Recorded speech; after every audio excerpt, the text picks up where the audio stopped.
Hello students, welcome to filler form YouTube channel. आप सभी net aspirant का स्वागत है। यूजीसी नेट जेआरएफ 2022 के लिए जो भी स्टूडेंट्स प्रिपरेशन कर रहे हैं उनके लिए डेली मैं फिलर फॉर्म यूट्यूब चैनल पे लेके आती हूँ 3 बजे कॉमर्स पेपर 2 की क्लासेस, जहाँ से आप ज्वाइन करके पूरे के पूरे कॉन्सेप्ट को यूनिट वाइज समझ सकते हो, जो भी कॉमर्स का सिलेबस है उसके अकॉर्डिंग, राइट। अभी तक की हमारी जो 75 क्लासेस हुई हैं उनमें हमने कवर अप की है 3 यूनिट्स को, business economics, business finance and international business, right.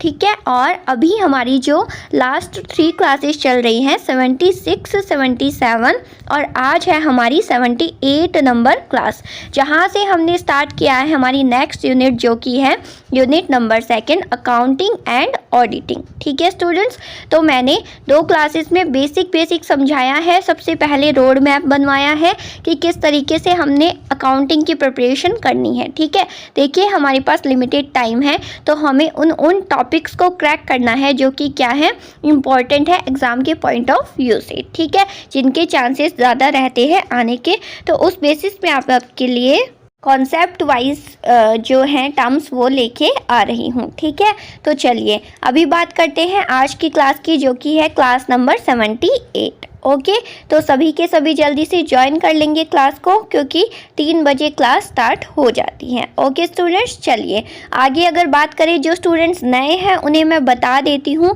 कि जाके डिस्क्रिप्शन में जो लिंक है उससे ज़रूर से जो टेलीग्राम चैनल है किसका, फिलर फॉर्म का, वो ज़रूर ज्वाइन कर लीजिए। कॉमर्स का है पेपर 2 का, जिसमें आपको सारी की सारी अपडेट की जितने बजे क्लास होती है उसकी, साथ ही वेबसाइट के ऊपर जो नोट्स प्रोवाइड कराई जाती है उसकी लिंक, साथ में आपके लिए डेली 5 PM होती है पेपर 2 की क्विजेस, जिसमें कॉमर्स की भी होती है वेबसाइट के ऊपर, उसकी भी लिंक आपको सभी क्या करा दी जाती है, जो टेलीग्राम चैनल है उसके ऊपर प्रोवाइड करा दी जाती है। ठीक है, पेपर फर्स्ट की क्लासेस की लिंक हो गई, उसके अलावा साथ ही साथ पेपर फर्स्ट के नोट्स हो गए, पेपर फर्स्ट की भी क्विजेस हो गई, वो सभी आपको जो व्हाट्सएप ग्रुप है उस पर भी क्या कराए जाते हैं, प्रोवाइड करवाए जाते हैं डेली बेसिस पे। ठीक है, जिनके साथ आप अपडेटेड रह सकते हो और अपने शेड्यूल के अकॉर्डिंग प्रिपरेशन कर सकते हो। ठीक है, तो जाके जो व्हाट्सएप ग्रुप है उसको और साथ में जो टेलीग्राम है दोनों को आप जाके ज्वाइन कर लो, ये बहुत ज़्यादा बेनिफिशियल रहेगा।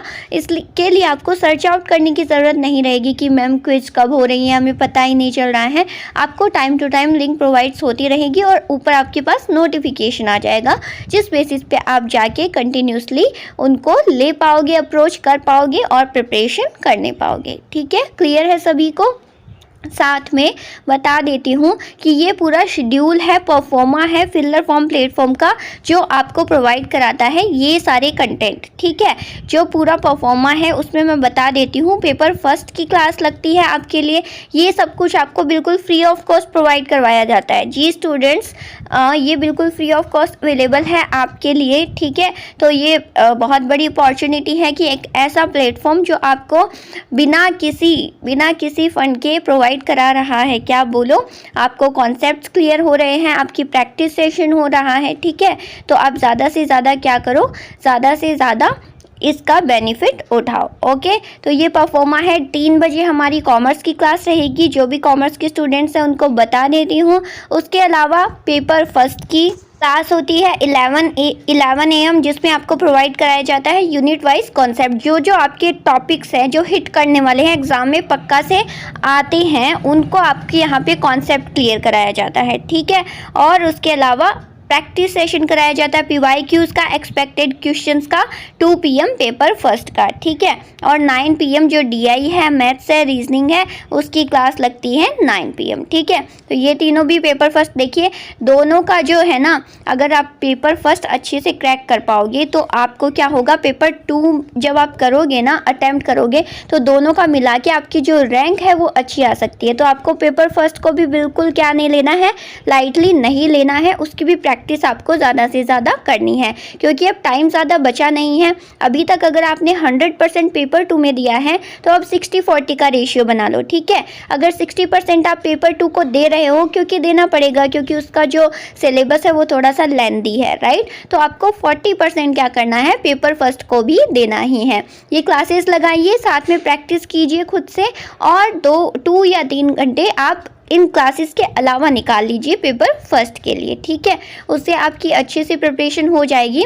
आपका ये टारगेट होना चाहिए कि आपको अचीव करने हैं 50 अगर क्वेश्चंस आ रहे हैं तो आपके 40 क्वेश्चंस मैक्सिमम सही होने मस्ट हैं। सही करोगे तो उससे आपका जो वेटेज है ना पूरे एग्ज़ाम का वो बहुत ज़्यादा हो जाएगा। और देखिए जो 10 यूनिट्स है ना पेपर फर्स्ट में वो इस तरीके हैं जिनमें कुछ यूनिट्स जो है ना वो क्या है, वो आपकी जीके से रिलेटेड है, मतलब जनरल नॉलेज, जैसे टीचिंग एप्टीट्यूड हो गया, कम्युनिकेशन हो गया, है ना। ये सब हम अपने प्रैक्टिकल जो लाइफ है उसमें भी देखते हैं, ठीक है। तो अगर आप अभी जो टाइम पीरियड बचा है उसमें अगर अच्छे से प्रिपरेशन कर लोगे पेपर 2 के साथ साथ पेपर फर्स्ट की भी, तो आपका जो एग्ज़ाम क्लियरेंस है उसमें आपका वेटेज और कॉन्फिडेंस दोनों बहुत ज़्यादा बढ़ जाएगा, ठीक है।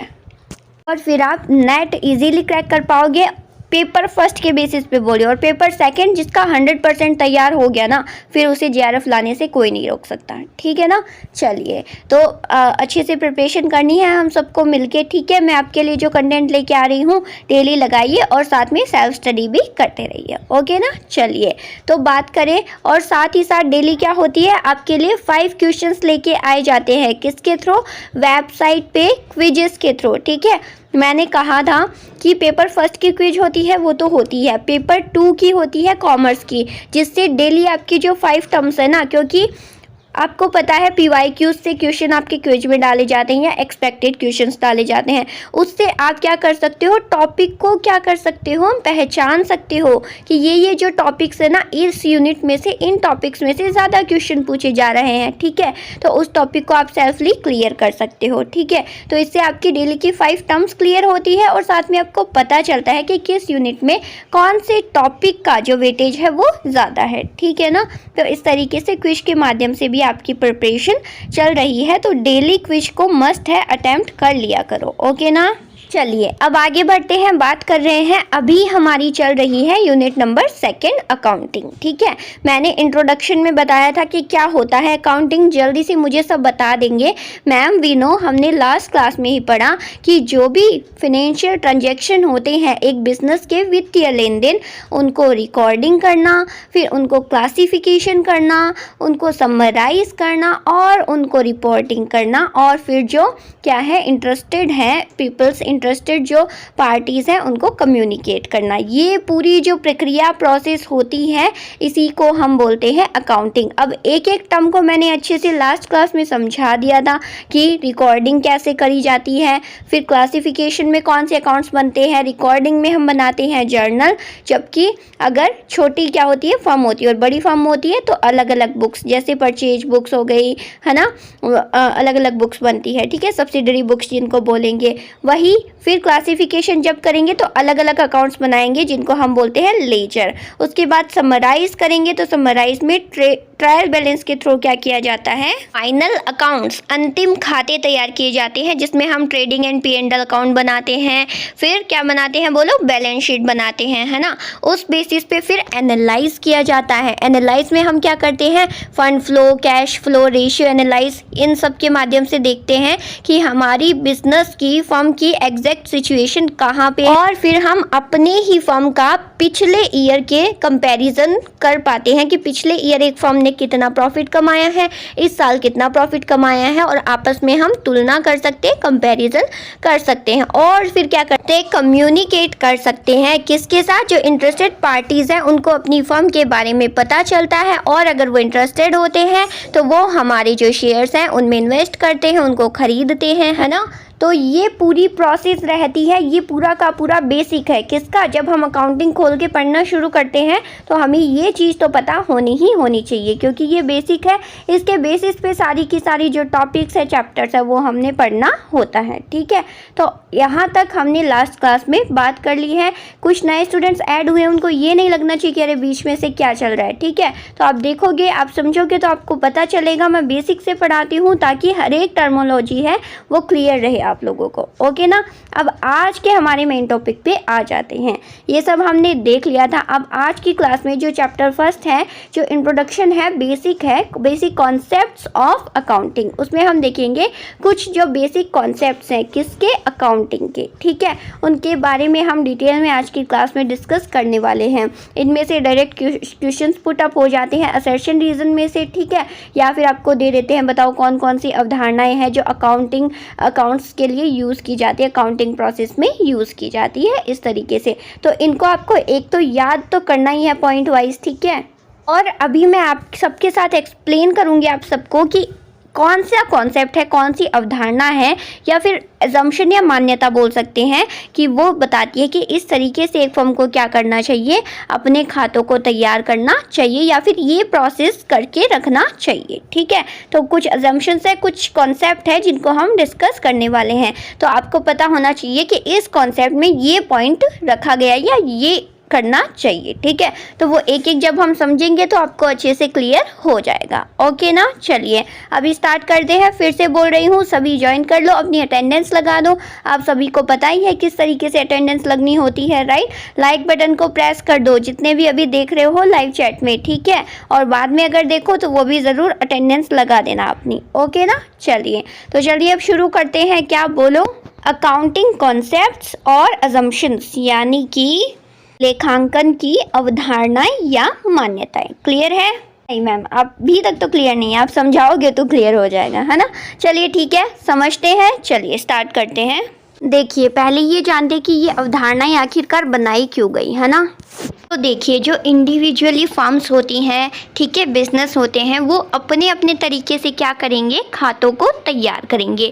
लेकिन ये जो मान्यताएं हैं, ये अवधारणाएं हैं, ये इसलिए बनाई गई कि हर एक फर्म को, हर एक बिजनेस में इनको लागू किया जाना क्या होगा, ज़रूरी होगा। ठीक है, मतलब इनके बेसिस पे ही खाते तैयार करना ज़रूरी होगा कि इन जो मान्यताओं में गाइडलाइन दी गई है वो हर एक फर्म को अपनी अकाउंटिंग प्रोसेस करने के लिए क्या होगा, ज़रूरी होगा। ठीक है, तो ये बेसिक कुछ मान्यताएं हैं जो जिनके माध्यम से हर एक फर्म, हर एक जो बिजनेस है उसमें अकाउंटिंग प्रोसेस की जाती है। ठीक है, तो चलिए अब बात करते हैं एक एक करके अकाउंटिंग प्रोसेस की, जो अकाउंटिंग कॉन्सेप्ट्स हैं उनकी। ठीक है, तो चलिए फर्स्ट है आपका बिजनेस एंटिटी कॉन्सेप्ट, यानी कि व्यावसायिक इकाई अवधारणा।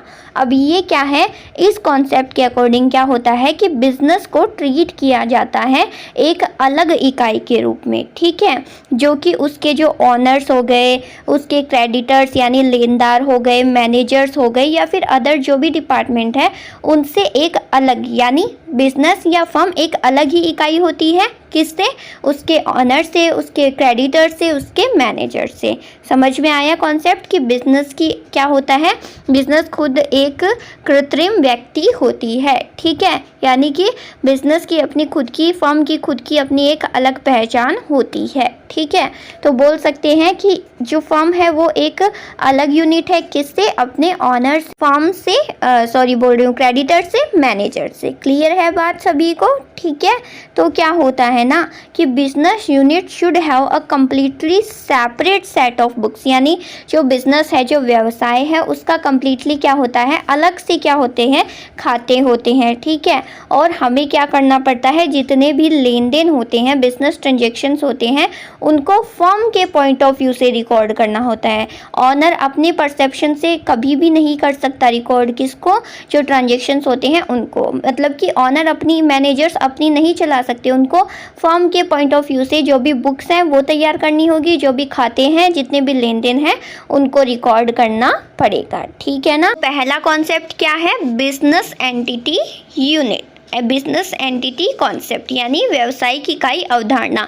यानी जो फर्म है, जो बिजनेस है, वो अपने उनके ऑनर से अलग है और फर्म के पॉइंट ऑफ व्यू से क्या किए जाएंगे, खातों को, जो ट्रांजेक्शन्स है, खाते बनाए जाएंगे और जो ट्रांजेक्शन्स हैं उनको रिकॉर्ड किया जाएगा फर्म के पॉइंट ऑफ व्यू से। आ गया पहला कॉन्सेप्ट समझ में। अब बात करते हैं नेक्स्ट कॉन्सेप्ट की। ठीक है, नेक्स्ट अवधारणा क्या है, धन माप अवधारणा, यानी कि मनी मेजरमेंट कॉन्सेप्ट। ठीक है, अब इसमें क्या होता है, इसमें सिर्फ उन्हीं लेन देनों को, उन्हीं ट्रांजैक्शंस को या इवेंट्स को रिकॉर्ड किया जाएगा जो कि क्या है, कैपेबल है किसमें, मनी में एक्सप्रेस करने के, टर्म्स ऑफ। अब मान लीजिए कि कोई मतभेद है किसमें, प्रोडक्शन मैनेजर में या सेल्स मैनेजर में, या फिर क्या है कि कोई हड़ताल हो रही है बिजनेस में, तो उन सब का लेखा जोखा अकाउंटिंग मतलब प्रोसेस में खाते उनके नहीं बनेंगे, क्योंकि ये सब क्या है, ये सब क्वालिटेटिव थिंग्स है, इनको मनी में मापा ही नहीं जा सकता है। हाँ, जबकि हड़ताल होगी, ठीक है, उससे फर्म को लॉस होगा या नहीं होगा, फर्म को लॉस होगा, मजदूर काम नहीं कर रहे हैं, प्रोडक्शन नहीं हो रहा है, ठीक है, लेकिन इसको हम खातों में रिकॉर्ड नहीं करने पाएंगे। क्यों? कि इस चीज़ को उसमें मनी में नहीं मापा जा सकता है, इसलिए। ठीक है, तो दूसरा कॉन्सेप्ट यही बोलता है, मनी मेजरमेंट कॉन्सेप्ट। ऐसे रिकॉर्ड्स ही किए जाएंगे जो क्या हो, पैसों में मापनीय योग्य हो, धन माप के योग्य हो। आगे बात समझ में, मैंने पहले भी समझाया था कि अकाउंटिंग प्रोसेस उन्हीं ट्रांजैक्शंस की जाएगी जो क्या होते हैं, मनी में मापे जा सकते हैं। क्लियर हो गया दूसरा कॉन्सेप्ट? ठीक है, अब बात करते हैं थर्ड कॉन्सेप्ट की। क्या कहता है, बोलता है गोइंग कंसर्न कॉन्सेप्ट। अब इसको समझते हैं। गोइंग कंसर्न कॉन्सेप्ट मीन्स ये मान के चला जाएगा कि जो बिजनेस है, जो फर्म है, वो अनंत काल के लिए चलने वाला है। यानी कि ये नहीं होगा कि हम ये सोच लें कि 10 साल तक बिजनेस चलेगा फिर हम बिजनेस को बंद कर देंगे, ऐसा मान के नहीं चला जाता है कभी भी। हमेशा जब भी बिजनेस करना, व्यवसाय करना शुरू किया जाएगा, तभी से ये चीज़ माइंड में रखनी होती है कि जो बिजनेस है ना, बिजनेसमैन को यही रखना होता है कि ये जो व्यवसाय है वो अनंत काल तक चलेगा। ऐसे ही इसमें लेखा जोखा होता रहेगा, हर फाइनेंशियल ईयर में क्या बनेंगे, अलग अलग खाते बनेंगे। ठीक है, ऐसा मान के चला जाता है। यानी जो बिजनेस है वो गोइंग ऑन है, गोइंग चलता जा रहा है। ठीक है, उसी को बोलेंगे गोइंग कंसर्न कॉन्सेप्ट। आ गई बात समझ में? क्लियर है सभी को? ठीक है, चलिए नेक्स्ट कॉन्सेप्ट है लेखा अवधि अवधारणा, अकाउंटिंग पीरियड कॉन्सेप्ट। देखिए, लास्ट कॉन्सेप्ट में हमने बात की कि बिजनेस क्या रहेगा, इन्फिनिटी टाइम तक चलता रहेगा। ठीक है, तो as the business is intended to continue indefinitely, यानी कंटिन्यू चलता जा रहा है बिजनेस एक लंबे समय के लिए। ठीक है, तो जो the true results of the business, जो भी रिजल्ट बिजनेस के, वो हमें कैसे पता चलेंगे, जब कंप्लीटली क्या होगा, कंप्लीटली कंटिन्यूसली हर एक पीरियड के अकॉर्डिंग खाते बनते जाएंगे। ठीक है, अब कब से कब तक खाते बने उसके लिए क्या किया, एक पीरियड डिसाइड किया गया। ठीक है, जिसे हम अकाउंटिंग पीरियड भी बोल सकते हैं या फिर फाइनेंशियल ईयर भी बोल सकते हैं। ठीक है ना, उस टाइम पीरियड में क्या हो जानी चाहिए, आपके 1 साल के पूरे खाते तैयार कर दिए जाते हैं और फिर मापा जाता है कि आपको बिजनेस में 1 साल में प्रॉफिट हुआ है या कितना लॉस हुआ है। ठीक है, और प्रीवियस ईयर से उसका क्या किया जाता है, कंपैरिजन किया जाता है। ठीक है, तो ये होता कब accounting period, according to the amended income tax law, जो आपका इनकम टैक्स लॉ है ना, उसके अकॉर्डिंग एक बिजनेस को, फर्म को अडॉप्ट करना ज़रूरी होता है। क्या, जो फाइनेंशियल ईयर है उसको, यानी खाते उसी अकॉर्डिंग बनाए जाएंगे। ऐसे नहीं आप अपनी मर्जी से कि भाई हम तो ये रखेंगे कि 1 जून से और 30 सितंबर, ऐसे नहीं। फाइनेंशियल ईयर फिक्स है तो वही रहेगा, जो कि है आपका 1 अप्रैल टू 31 मार्च। क्लियर है सभी को, है ना? ये तो बहुत बेसिक कॉन्सेप्ट है, सभी को पता है। ठीक है, अकाउंटिंग पीरियड कॉन्सेप्ट, तो ध्यान में रखना इसको। नेक्स्ट कॉन्सेप्ट क्या है अकाउंटिंग का, ये है कॉस्ट कॉन्सेप्ट और हिस्ट्रिकल कॉस्ट कॉन्सेप्ट। ठीक है, अब इसको समझते हैं क्या मतलब है इसका। लागत अवधारणा या ऐतिहासिक लागत अवधारणा, इस कॉन्सेप्ट के अनुसार क्या है कि एक असेट होती है, जो संपत्ति होती है ना फर्म की, उसको रिकॉर्ड किया जाएगा बुक्स ऑफ अकाउंट्स में उसके कौन से मूल्य पे, जब उसे एक्वायर किया गया था ना, संपत्ति को खरीदा गया था, उसी मूल्य पे उसको शो किया जाएगा। किसमें, जब खाते तैयार किए जाएंगे ना उसमें। ठीक है, वो जो लागत होगी ना, वो क्या होगी, becomes the basis of all subsequent accounting for the asset. ठीक है, तो since the acquisition cost related to the past, यानी एक्विजिशन कॉस्ट क्या रिलेट होती है, पास्ट से रिलेटेड होती है, उसे ही हम क्या बोलते हैं, हिस्ट्रिकल कॉस्ट भी बोल सकते हैं, ऐतिहासिक लागत अवधारणा। कहने का मतलब ये है कि मान लो आपने खरीदी 5 साल पहले एक संपत्ति, कहाँ पे आपने खरीदी, किसी फर्म, अपनी फर्म में एक संपत्ति 5 साल पहले। नहीं 2018-19 में आपने खरीदी, अब चल रहा है क्या बोलो 2022-23, ठीक है। तो जब आप अपने खाते मेंटेन करोगे ना, तो उस असेट का प्राइस, उस संपत्ति का प्राइस जब आपने उसे खरीदा था ना जिस मूल्य पे, वो दिखाओगे, यानी पुराना वाला मूल्य, ठीक है, जिसे हम पास्ट कॉस्ट बोल सकते हैं या फिर हिस्ट्रिकल कॉस्ट बोल सकते हैं, ठीक है, ना कि मार्केट वैल्यू पे आप दिखाओगे, क्योंकि ज़रूरी नहीं है ना कि जो संपत्ति आपने उस समय पे खरीदी उसका मूल्य अभी भी उतना ही हो, ऐसा तो ज़रूरी नहीं है। मान लो एक प्रिंटर आपने 5 साल पहले खरीदा, वही प्रिंटर अब आप खरीदोगे, या तो आपको वो मॉडल ही नहीं मिलेगा, और अगर मॉडल मिलेगा तो उसका नया वर्जन मिलेगा, या फिर आपको जो प्राइस है वो भी ज़्यादा मिलेगी, है ना। तो आप क्या करोगे, उसको शो करोगे उसी मूल्य पे जिस पे आपने उसको खरीदा है संपत्ति को। आ गई ना बात समझ में, उसे ही हम बोलेंगे पुराना वाला मूल्य या फिर ऐतिहासिक लागत, हिस्ट्रिकल कॉस्ट। यही बोलता है आपका लागत अवधारणा या ऐतिहासिक लागत अवधारणा। क्लियर है सभी को। नेक्स्ट देखिए, नेक्स्ट है दोहरी पहलू अवधारणा। सभी ने जर्नल एंट्रीज बनाई है, एक साइड डेबिट होता है, एक साइड क्रेडिट भी उतना ही अमाउंट होता है, ये पता है ना सभी को। तो वही है क्या, दोहरी पहलू अवधारणा, ड्यूअल एस्पेक्ट कॉन्सेप्ट। इस कॉन्सेप्ट के अनुसार क्या होता है, हर एक बिजनेस में जो भी ट्रांजैक्शंस होते हैं उनको ड्यूअल एस्पेक्ट में यानी दोहरे रूप में क्या किया जाएगा, रिकॉर्ड किया जाएगा, ठीक है। दूसरे शब्दों में अगर बात करें तो जो ट्रांजैक्शन है वो रिकॉर्डेड किए जाएंगे ड्यूअल एस्पेक्ट से, यानी दोहरी पहलू से, ठीक है। यानी कहने का मतलब ये है कि जितने भी ट्रांजैक्शंस होते हैं, हर एक ट्रांजैक्शन प्रभावित करते हैं किसको, दो जो खाते होते हैं ना उनको। मान लीजिए कि आपने क्या खरीदा, आपने एक मशीन खरीदी, ठीक है, तो उसमें मशीनरी अकाउंट भी प्रभावित हुआ, और अगर कैश में खरीदी है तो कैश अकाउंट भी प्रभावित होगा, ठीक है। अगर क्रेडिट पे खरीदी है तो क्रेडिट अकाउंट भी प्रभावित होगा, है ना। यानी एक ट्रांजैक्शन का दो खातों पे प्रभाव पड़ता है, इसलिए जो रिकॉर्ड्स किए जाएंगे ना, ये देखो, अगर एक अकाउंट क्या होगा, डेबिट होगा, तो दूसरा अकाउंट क्या किया जाना चाहिए, क्रेडिट किया जाना चाहिए। आ गई बात समझ में। इसी रिकॉर्डिंग सिस्टम को बोला जाता है क्या, डबल एंट्री सिस्टम बोला जाता है। आपने देखा होगा जो भी एंट्रीज होती है जर्नल में वो दो होती है, मतलब दोनों साइड होती है ना, डेबिट और क्रेडिट साइड, ठीक है। 11th में बहुत बेसिक है, अलग अलग एंट्रीज की जाती है, राइट, जो आप सभी ने पढ़ा होगा, ठीक है। तो इसमें क्या होता है, असेट्स किसके बराबर होगी, लाइबिलिटी प्लस कैपिटल के, यानी संपत्ति बराबर होगी दायित्व प्लस पूंजी के, ठीक है।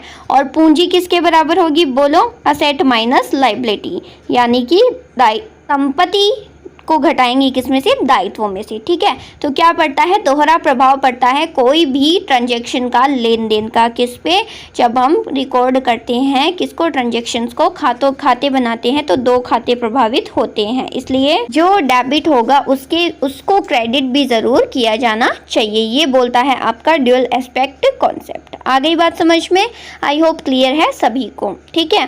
फिर नेक्स्ट कॉन्सेप्ट है रेवेन्यू रिकॉग्निशन या फिर बोल दीजिए रियलाइजेशन कॉन्सेप्ट, ठीक है। अब ये क्या है, राजस्व मान्यता प्राप्ति अवधारणा, ठीक है। इसमें क्या होता है, रेवेन्यू को रिकॉग्नाइज तब किया जाएगा जब एक्रूअल बेसिस पे। कैसे, सभी को पता है कि रेवेन्यू आय कब होती है, जो हमने प्रोडक्ट बनाया है वो जब हम सेल कर देते हैं, बेच देते हैं, तो जो पैसे हमें मिलते हैं उसे हम बोलते हैं रेवेन्यू आय, ठीक है। ये बात हमने समझी है ऑलरेडी, ठीक है। अब मान लीजिए कि आपने कोई भी, आपका सामान है XYZ कोई भी, ठीक है। एक कस्टमर आया, बोला भैया मुझे इतना सामान चाहिए, मुझे दे दो। आपने बोला ठीक है ले जाओ, होलसेलर जी ले जाओ, ठीक है। 22 अगस्त को वो लेके चला गया, मान लो ऐसे बोल रही हूँ, 22 अगस्त को लेके चला गया, ठीक है। पर उसने बोला कि मैं आपको पैसे मैं आपको कब दूंगा, मैं आपको दूंगा 30 सितंबर को, ठीक है, उसने ऐसा बोला। अब मुझे ये बताओ, जो फर्म है, बिजनेसमैन है, उसकी आय कब हुई है, ठीक है। उसकी आय 22 अगस्त को हुई है या 30 सितंबर को होगी जब वो पैसे देगा। मैम सेल तो हमारी 22 अगस्त को ही हो चुकी है, ठीक है। तो कंसीडर, यानी आय को कंसीडर भी कब किया जाएगा, 22 अगस्त को किया जाएगा, ना कि जब पैसे 30 सितंबर को मिलेंगे तब। आ गई ना बात समझ में। रेवेन्यू को रिकॉग्नाइज कब किया जाएगा, आय मतलब हो गई है, ये कब डिफाइन किया जाएगा, जब हमने हमारी तरफ से क्या कर दिया है, सामान को दे दिया है अगले बंदे को, ठीक है। फिर कैश अगर बाद में आ रहा है तो वो ठीक है, लेकिन आय हमारी तभी मानी जाएगी, आय को हम तभी रिकॉग्नाइज करेंगे जब हमारी सेल हो चुकी है। जिस टाइम पे सेल हो चुकी है उस डेट को हम रिकॉग्नाइज करेंगे एज अ रेवेन्यू। आ गई बात समझ में, और रिकॉर्ड करेंगे अकाउंट्स में। यही है आपका रेवेन्यू रिकॉग्नाइज कॉन्सेप्ट, या फिर बोल दीजिए राजस्व मान्यता प्राप्ति अवधारणा। यानी प्राप्ति की अवधारणा हम तब मानेंगे जब सेल हो चुकी है, चाहे पैसा बाद में मिल रहा है, लेकिन जिस दिन हमारे यहाँ से स्टॉक चला गया है, हमारा प्रोडक्ट चला गया है, उसी दिन की हमें एंट्री करनी है। कहाँ पे? अपने रिकॉर्ड्स बनाने हैं, खाते बनाने हैं। क्लियर है सभी को? ठीक है। फिर नेक्स्ट कॉन्सेप्ट है मिलान अवधारणा, मैचिंग कॉन्सेप्ट, ठीक है। ये क्या बोलता है? This concept is very important for correct determination of net profit. यानी एक साल में कितना शुद्ध लाभ आपको हुआ है, उसके लिए ये कॉन्सेप्ट बहुत ज़्यादा ज़रूरी है। क्या बोलता है ये कॉन्सेप्ट? ये निश्चित करता है कि जो नेट प्रॉफिट हुआ है ना बिजनेस के परिचालन से, ऑपरेशन से, ठीक है, जिसमें जितनी भी लागत आई है, जो क्या है अप्लीकेबल है to revenue of the period should be charge. यानी आय में से जो लागत आई है उनको क्या करना है? घटाना है। तो हमें असली शुद्ध नेट प्रॉफिट का पता चलता है एक बिजनेस के, है ना। तो ये जो मैचिंग कॉन्सेप्ट है ये क्या बोलता है कि मान लीजिए एक पर्टिकुलर फाइनेंशियल ईयर में जितनी आपकी आय हुई है, ठीक है, उसी फाइनेंशियल ईयर में जो आपके कॉस्ट हुए हैं उनको घटा दो, और बाकी जो बचा है प्रॉफिट उसको क्या कर लो? ज्ञात कर लो। यानी एक साल के जितना भी, मतलब ये नहीं कि हम 2 सालों की आय ले रहे हैं, 1 साल की कॉस्ट घटा रहे हैं, ऐसा नहीं चलेगा। मैचिंग कॉन्सेप्ट ये बोलता है कि करंट ईयर की जो जितनी भी कॉस्ट आई है ना, उसको हम चार्ज किससे करेंगे? जो करंट ईयर की जो आय आई है, रेवेन्यू आई है, उसी में से हम लेस करके चार्ज करेंगे, और जो प्रॉफिट बचेगा वो उस करंट ईयर का फिर माना जाएगा, ठीक है। ऐसा नहीं कि 2018-19 की कोई आय पड़ी है आपके पास, ठीक है, उसमें से आप खर्चा किसका निकाल रहे हो? आप निकाल रहे हो 2022-23 का, ऐसा नहीं चलेगा।